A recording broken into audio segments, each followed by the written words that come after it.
In this video, I wanted to show you real quick how to reset the change engine oil soon indicator on a 2021 Yukon Denali. This will also work for other Chevy model vehicles or other GM model vehicles.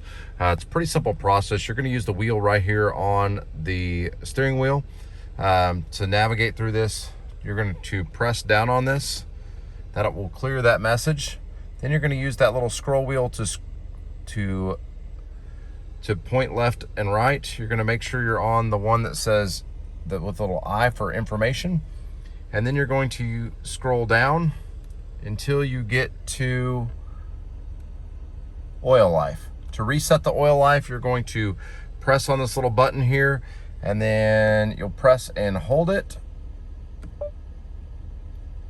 and then it'll reset to 100%. That's all there is to it. Pretty simple process once you know what you're doing. If you thought this video was helpful, please give it a like, comment with any comments, and subscribe to help us make more videos just like this. We're trying to get to 1,000 subscribers. Thanks for watching.